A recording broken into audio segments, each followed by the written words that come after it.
Well, at least 6 times in September alone, postal workers across the Rochester area have been robbed, and some have even been assaulted in the process. Kendra Simpson spoke with one of those victims who says he's anxious to return to work, and he requested we conceal his identity for his own safety.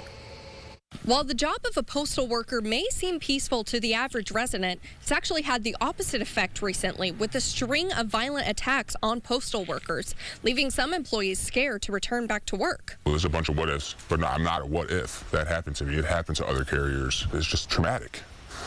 You know, I feel it's just sad that anybody has to go through it. This month, there have been 6 separate attacks on postal employees, some resulting in a robbery, some at random, and some even involving weapons. It was here just yesterday on 7th Street when one USPS employee was randomly attacked by a woman, first with a glass bottle and then with a kitchen knife. The assailant was arrested shortly after the attack, and even though the employee didn't sustain any serious physical injuries, he says the thoughts of what if have kept his anxiety at an all-time high. I'm petrified to go back out and do my job. I fear for my life. I could have died yesterday. As I got home and gave my kids and my wife a hug, I think the shock kind of wore off, and I'm very anxious.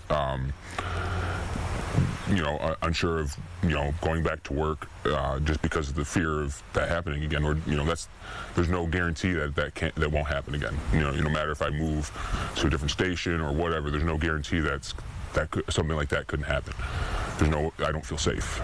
The employee said he signed up to be a mail carrier for the pension to support his family, as do many other postal workers. His biggest worry while working used to be large dogs, but this recent threat surpasses his initial fears. Everybody's working is just trying to provide for their family. They don't want to go to work and have to be afraid of being robbed or attacked. I know that situations are tough and life isn't easy, but there's always an option to get a legitimate job. These string of violent attacks are still being investigated. If anyone has any information pertaining to the attacks, please call 911. On 7th Street, Kendra Simpson, News 8. Get the Rochester First streaming app today for everything you love from News 8 On Demand. Plus exclusive shows you won't see anywhere else. Search ROC and download for free on Roku, Amazon Fire, and Apple TV.